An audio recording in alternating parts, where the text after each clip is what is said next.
எங்கேருந்து ஆரம்பிக்கிறது? முதலேருந்தே ஆரம்பிப்போம். ஹாய் சொந்தங்களே, எப்படி இருக்கீங்க? ஸோ ரீசன்ட் டைமாக நியூஸ் மீடியாலையும் சரி, எல்லா பத்திரிகைகளையும் சரி, அமெரிக்காவில் இது நடக்குது, அது நடக்குது, டேரிஃப் வந்துடுச்சு, வரல, அப்படி இப்படின்னு சொல்லிட்டு நிறைய நியூஸை நம்ம கேள்விப்படுறோம். அதெல்லாம் இந்த நியூஸ் மீடியாவில் ரிப்போர்ட் பண்ணுறதெல்லாம் ஒரு பக்கம் இருக்கட்டும், கிரவுண்ட் ஜீரோ, அதாவது இங்கே அமெரிக்காவிலே வாழ்ந்துக்கிட்டு இங்கே இருக்க நிலவரம் என்ன அப்படின்னு, அப்படி அமெரிக்காவில் என்ன தான் நடக்குதுன்னு என் சைடில் இருந்து ஒப்பீனியன் என்னன்னு இந்த வீடியோவில் ஃபுல்லாக பார்க்க போகிறோம். வாங்க.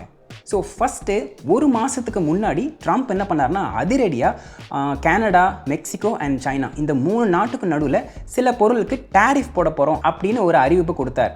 அந்த அறிவிப்பு வரும்போது நம்ம ஒரு வீடியோவும் போட்டிருக்கோம். அதை பார்க்காதவங்க அந்த லிங்கை இங்கே கொடுக்குறேன், அங்கே போய் செக் பண்ணி பார்த்துக்கோங்க. அதில் என்ன சொல்லியிருந்தாருன்னு பார்த்தீங்கன்னா, கனடா, மெக்சிகோ இந்த 2 நாட்டுக்கும் 25% டேரிஃப், அதாவது எந்த பொருள் அமெரிக்காக்குள்ளே வந்தாலும் அதுக்கு 25% டேரிஃப், அதாவது டேக்ஸ் போடப்படும் அப்படின்னு சொல்லியிருந்தார். இது கூடவே சைனாலேருந்து வர பொருளுக்கு ஏற்கனவே சில டேரிஃப் இருந்தாலும் அதுக்கு மேலே நாங்கள் 10% எக்ஸ்ட்ரா ஆட் பண்ணி 10% டேரிஃப் அப்படின்னு சொல்லிட்டு அறிவிச்சிருந்தார். அது தடபடான ஒரு நியூஸாக போச்சு.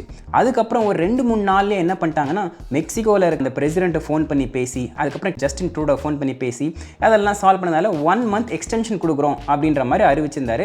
எல்லாரும் என்ன நினச்சாங்கன்னா, சரி ஓகே 1 மந்த் எக்ஸ்டென்ஷனுக்கு அப்புறம் ஏதாவது பேசி ஈஸி அதெல்லாம் சால்வ் பண்ணிவிடுவாங்க அப்படின்னு நினச்சிட்டு இருக்கும்போது, திடீர்னு ஒரு 2-3 நாளுக்கு முன்னாடி இல்லை வழக்கம் போல் நாங்கள் முதல்ல அறிவித்த மாதிரி அந்த எக்ஸ்டென்ஷன் முடிஞ்சு போச்சு, திருப்பியும் டேரிஃப் அமலில் வரும் அப்படின்ட்டு அந்த டேரிஃபையும் அமலில் கொண்டு வந்துட்டார்.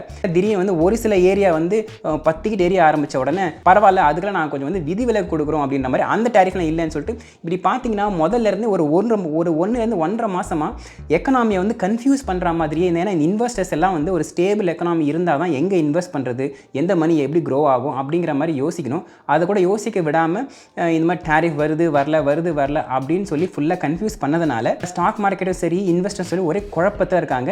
இதுதான் இப்போதைக்கு இருக்கிற சிச்சுவேஷன். சரி, இதெல்லாம் கொண்டு வரதுக்கு ஏதாவது காரணம் இருக்கும் இல்லையா? சும்மா ஏதாவது பண்ண முடியாது இல்லையா? ஸோ இதுக்கு ட்ரம்ப் சைடில் அவர் சொன்ன காரணம் என்ன அப்படின்னு பார்த்தீங்கன்னா, ஆக்சுவலாக கனடாவிலேருந்தும் மெக்சிகோவிலேருந்தும் அமெரிக்காவுக்குள்ளே நிறைய போதைப் பொருட்கள், அதாவது ஸ்பெசிஃபிக்காக ஃபென்டனில் இது உள்ளே வருது. இதை அந்த நாட்டு அரசாங்கம் தடுக்கலை, போதுமான அளவுக்கு தடுக்கலை அப்படிங்கிறது அவரோட குற்றச்சாட்டு. அப்படின்னு சொன்ன உடனே ஜஸ்டின் ட்ரூடோ ஒரு அறிக்கை கொடுக்குறார். Underlines very clearly what I think a lot of us have suspected for a long time. These tariffs are not specifically about fentanyl. இப்போ அவர் சொல்கிறத கவனிச்சிருந்தீங்கன்னா, ட்ரக்கை கண்ட்ரோல் பண்ணுறதுக்காக இல்லையோ, வேறு ஏதோ ஒரு அஜெண்டா இருக்கோ அப்படிங்கிற மாதிரி தான் எல்லாருக்கும் தோண ஆரம்பிக்குது. சரி, இதை பண்ணுறதுனால இப்போ என்ன எஃபெக்ட் ஆகிடுச்சு அப்படின்னு பார்த்தீங்கன்னா, ஆக்சுவலாக நம்பர் 1 ஸ்டாக் மார்க்கெட் பயங்கரமான அடி. The stock market dropping more than 600 points. US stock markets plunged for the second day in a row. We've seen consumer confidence tank. இது எந்த அளவுக்கு குறைஞ்சிச்சுன்னு பார்த்தீங்கன்னா, ட்ரம்ப் வின் பண்ணும்போது எப்பயுமே இந்த ரிபப்ளிக் பார்ட்டி வின் பண்ணால் அவங்க கொஞ்சம் டேக்ஸ் குறைப்பாங்க, பிஸ்னஸ்க்கு நல்லதாக நிறைய ரூல்ஸை கொண்டு வருவாங்க. இதனால் ட்ரம்ப் வந்ததுக்கப்புறம் அந்த எந்தூசியாசமில் கொஞ்சம் ஸ்டாக்ஸ் மேலே போச்சு. இப்போ அந்த மேலே எந்த அளவுக்கு போச்சோ அந்த அளவுக்கு கெயினை அப்படியே இழக்கிற மாதிரி இந்த இன்சிடென்ட் இருந்துச்சு. விச் மீன்ஸ் தட் ட்ரம்ப் வந்ததுனால இருந்த அந்த கெயின்ஸு இப்போ ஃபுல்லாக வைப் அவுட் ஆயிடுச்சு. அந்த மாதிரி தான் ஸ்டாக் மார்க்கெட் நிலைமை ஆயிடுச்சு. அண்ட் அடுத்தது 2வது டேரிஃப் வந்த உடனே பயங்கர ஹிட் ஆனது எதுன்னு பார்த்தீங்கன்னா, ஆட்டோ இண்டஸ்ட்ரி தான். சும்மா ஒரு எக்ஸாம்பிளுக்கு, ஒரு கார் மேனுஃபேக்சர் ஆகுதுன்னு வச்சுக்கோங்களேன், அதில் இருக்க நிறைய பார்ட்ஸு நிறைய டிஃப்ரெண்ட் கண்ட்ரீஸ்லேருந்து வரும்.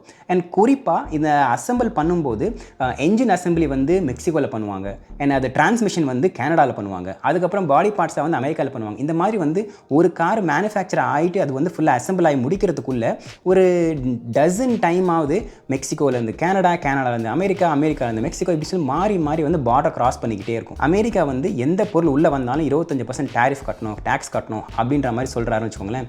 இப்போது ஒரு கார் 10 வாட்டி உள்ளே வந்துட்டு போகும்போது ஒவ்வொரு வாட்டியும் 25% போது அந்த காரோட மேனுஃபேக்சரிங் காஸ்ட்டே அதிகமாகிடும். ஸோ ஒரு சில கார் மாடல் இந்த நியூஸ் மீடியாவில் இப்படி கவர் பண்ணாங்க.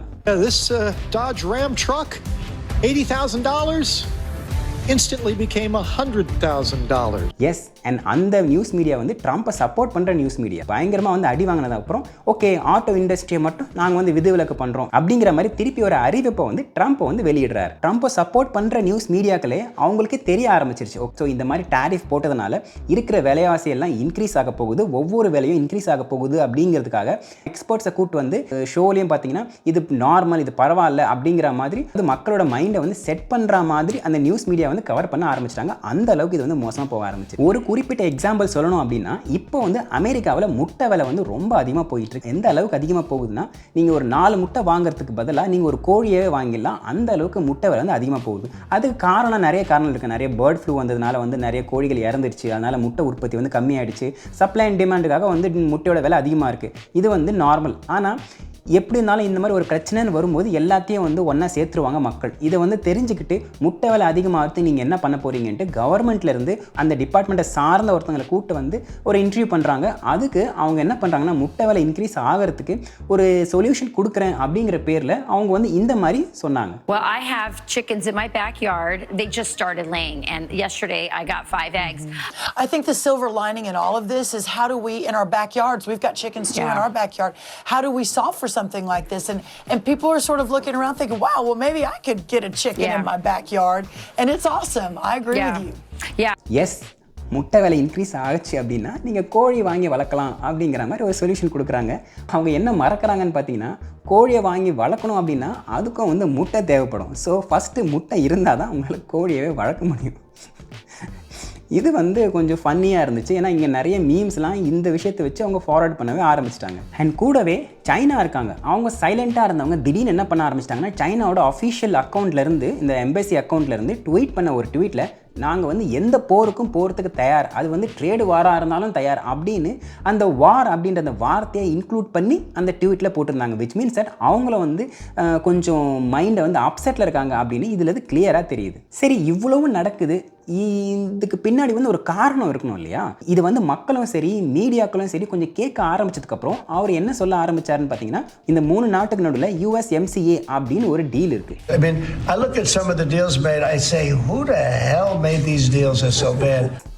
And இந்த டீலை யார் தான் வந்து பண்ணாங்கன்னு சொல்லிட்டு கொஞ்சம் திரும்பி போய் பார்த்தா, This morning, President Trump signed a new trade deal to replace NAFTA with the leaders of Mexico and Canada. The best trade deal they say ever made. ஆமாம், இந்த டீலை ஃபர்ஸ்ட் வாட்டி பிரசிடெண்ட்டாக இருக்கும்போது ட்ரம்ப் தான் வந்து சைன் பண்ணி அப்போதைக்கு it's a very best deal அப்படின்னு அவர் சொன்னார். சரி, அப்போ இப்போ எதுக்கு மாற்றி பேசணும்? இதுதான் வந்து எல்லார் மைண்ட்லேயும் இருக்கிற ஒரு குழப்பம். இந்த வீடியோ பார்த்துட்டும் சரி, இல்லை இந்த மாதிரி நியூஸ் மீடியாக்களில் வர நிறைய வீடியோக்களில் பார்த்துட்டு சில பேருக்கு என்ன தோண ஆரம்பிக்கலாம்னா, ட்ரம்ப் பண்ணுறது தப்பு அப்படிங்கிற மாதிரி நினைக்க ஆரம்பிக்கலாம். இது வந்து ட்ரம்ப் ஃபஸ்ட்டு வாட்டி பண்ணலை. இது ஃபஸ்ட்டு வாட்டி வந்து அவர் பிரசிடெண்ட்டாக இருக்கும்போதே அவர் இந்த ஃபஸ்ட்டு 2 வருஷத்தில் இந்த மாதிரி நிறைய டேரிஃபை கொண்டு வந்தார். அவர் ஃபஸ்ட் வாட்டி பிரசிடெண்ட் ஆனால் அந்த 2 வருஷம் கழிச்சு கோவிட் வந்துடுச்சு. ஃபோக்கஸ் வந்து வேறு ஏரியாவுக்கு போயிடுச்சு. அதனால் இது வந்து அப்படியே எல்லோரும் விட்டுட்டாங்க, மறந்துட்டாங்க. அதுக்கப்புறம் இது அப்படியே போயிடுச்சு. ஆனால் இந்த வாட்டி வந்து அதெல்லாம் எதுவுமே இல்லாதனால இதை திருப்பியும் வந்து ஆரம்பிக்கிறாரு. அண்ட் அந்த மாதிரி ஃபஸ்ட்டு வாட்டி ட்ரம்ப் இந்த டேரிஃபை கொண்டு வரும்போது இது எக்கனாமிக்கு உதவாது, இது வந்து வேஸ்ட்டு அப்படி இப்படின்னு ட்ரம்ப்போட ஆப்போசிட் பார்ட்டி, அதாவது பைடன் பார்ட்டி வந்து அப்போ நிறைய கிண்டல் பண்ணாங்க, கேலி பண்ணாங்க. இதனால் எக்கனாமி டவுன் ஆகிடும் அப்படி இப்படின்னு சொன்னாங்க. ஆனால் அதுக்கப்புறம் பைடன் பிரசிடென்ட் ஆனதுக்கப்புறம் இதை வந்து ரிவர்ஸ் பண்ணுவார் அப்படின்ற மாதிரி எல்லாரும் எதிர்பார்த்தாங்க. ஆனால் ஆக்சுவலாக அப்படி நடக்கலை. ட்ரம்ப் என்னென்ன டேரிஃப்லாம் கொண்டு வந்தாரோ அதில் முக்கால்வாசி, அதாவது 70 to 80% அளவுக்கு டேரிஃபை பைடன் வந்து கேன்சல் பண்ணாமல் அதை அப்படியே வந்து வச்சுட்டு இருந்தார். ஏன்னா அவருக்கும் தெரியும் ட்ரம்ப் கொண்டு வந்தது லாங் ரனில் அமெரிக்காவுக்கு வந்து ஹெல்ப் பண்ணணுன்ட்டு அவருக்கும் வந்து டீப் டவுன் அவங்களுக்கும் தெரியும். பட் இருந்தாலும் அதை வந்து ரிவர்ஸ் பண்ணாமல் வச்சுருந்தாங்க. ஏன்னா முதல்ல சொல்லும்போது இது எக்கனாமிக்கு சரிப்பட்டு வராது அப்படி இப்படின்னு சொன்னவங்க அவங்க ஆட்சிக்கு வந்ததுக்கப்புறம் அதை வந்து மாற்றலை.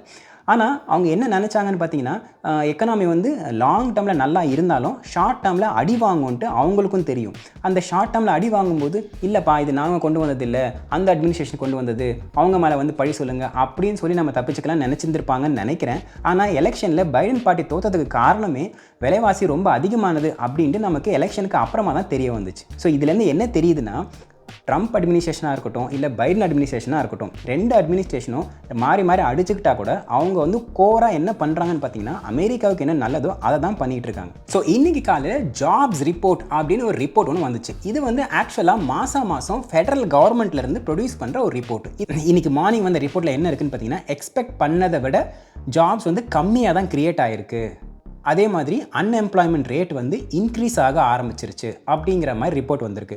ஸோ இப்போ இதெல்லாம் வச்சு பார்க்கும்போது எக்கனாமி வந்து ஸ்லோ டவுன் ஆகுது அப்படிங்கிறதே இங்கே வந்து ஸ்டாட்டிஸ்டிக்கலாகவே, யாரோட ஒப்பீனியும் இல்லாமல் ஸ்டாட்டிஸ்டிக்கலாகவே இது வந்து ப்ரூவ் ஆக ஆரம்பிச்சிருச்சு. அப்போ இதெல்லாம் எதுக்கு பண்ணணும் அப்படின்னு பார்த்தீங்கன்னா, ட்ரம்ப் அவர் சைடில் சொல்கிற ஒரு காரணம் வந்து மேனுஃபேக்சரிங்கை நீங்கள் வந்து அமெரிக்காவில் பண்ணுங்கள், நீங்கள் மேனுஃபேக்சரிங்கில் அமெரிக்காவில் பண்ணிங்கன்னா உங்களுக்கு எந்த டேரிஃபுமே இல்லை தானே. நீங்கள் வந்து வெளிநாட்டிலேருந்து ஒரு ப்ராடக்ட் தயாரித்து அதை அமெரிக்காவுக்குள்ளே கொண்டு வரும்போது தானே உங்களுக்கு டேரிஃப் இருக்குது. உங்களுக்கு டேரிஃபில் அவ்வளோ பிரச்சனையாக இருந்துச்சுன்னா நீங்கள் அமெரிக்காவிலே வந்து நீங்கள் ப்ராடக்ட்டை வந்து மேனுஃபேக்சர் பண்ணுங்கள் அப்படின்னு சொல்கிறது அவரோட ஒரு பாயிண்ட்டு. அண்ட் இது அவர் மட்டும் இல்லை, எந்த நாட்டு பிரசிடெண்ட்டாக இருந்தாலும் சரி அவங்க நாட்டிலே மேனுஃபேக்சர் பண்ணுறதுக்கு தான் நிறைய சப்போர்ட் பண்ணுவாங்க. அதுக்கு நிறைய டேக்ஸ் விதிவிலக்குன்னு சொல்லி நிறைய வந்து அலவன்ஸும் கொடுப்பாங்க.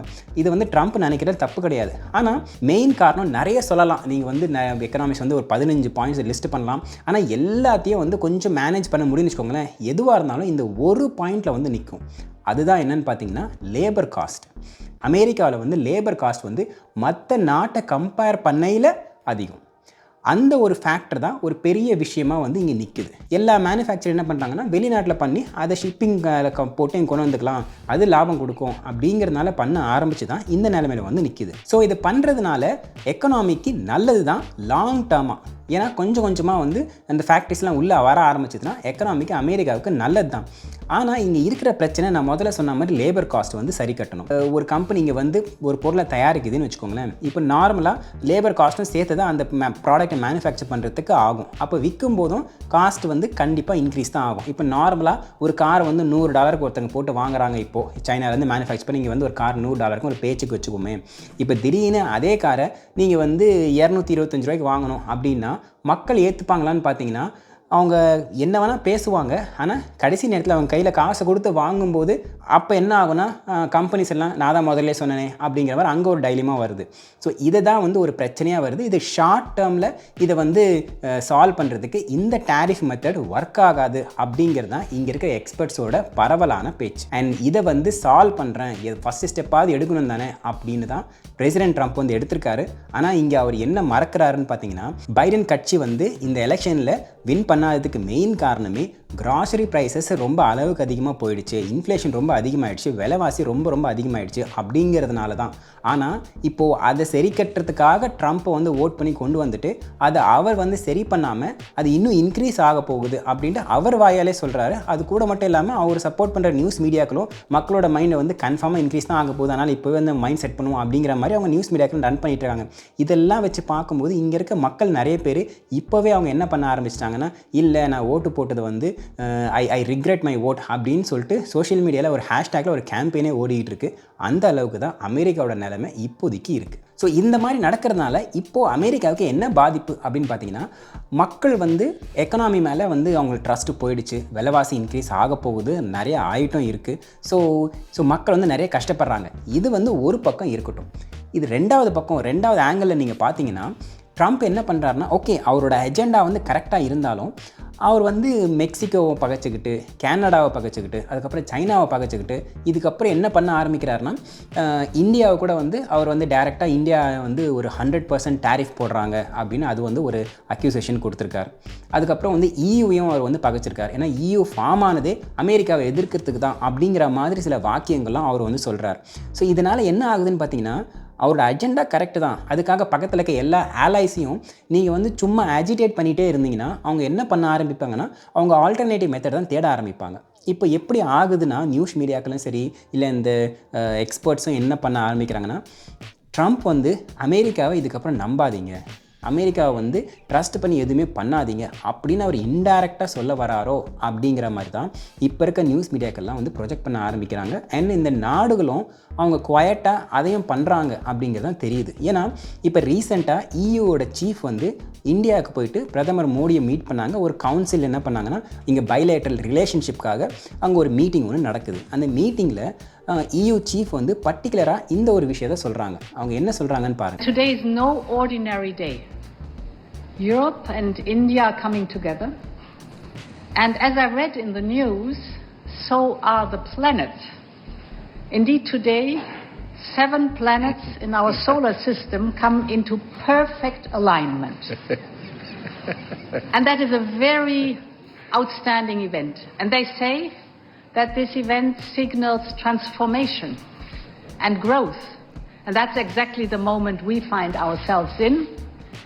The planets are aligned, and so are Europe and India. Yes. கிரகங்கள்லாம் லைன் ஆகிற மாதிரி EUவும் இந்தியாவும் அலைன் ஆகும். இந்த மீட்டிங் வந்து ஸ்பெஷலான டேயில் ஸ்பெஷலான அக்கரன்ஸு அண்ட் ஸ்பெஷலான ஒரு தொடக்கத்துக்கு அப்படிங்கிற மாதிரி அவங்க வந்து சொல்கிறாங்க. அண்ட் இந்த வாக்கியத்துக்கு பின்னாடி ஒரு டீப் மீனிங் இருக்கிறத எல்லாராலையும் புரிஞ்சுக்க முடியும்னு நான் நினைக்கிறேன். அண்ட் நான் மேலே சொன்ன இந்த விஷயங்கள் தான் இப்போதைக்கு அமெரிக்காவில் நடந்துக்கிட்டு இருக்கு. அண்ட் நான் இப்போ சொன்ன எல்லாமே என்னோட பர்சனலாக நான் அப்சர்வ் பண்ண ஒப்பீனியன்ஸ் தான். உங்களுக்கு மாற்று கருத்து இருந்தால் அதை வந்து தாராளமாக கமெண்ட் செக்ஷனில் சொல்லுங்கள், தெரிஞ்சுக்கலாம். அண்ட் இதே மாதிரி இன்னொரு இன்ட்ரெஸ்டிங்கான வீடியோ உங்களை சந்திக்கிறேன். அது வரைக்கும் thank you, tata, take care, bye bye and சொந்தம் தொடர சப்ஸ்கிரைப்.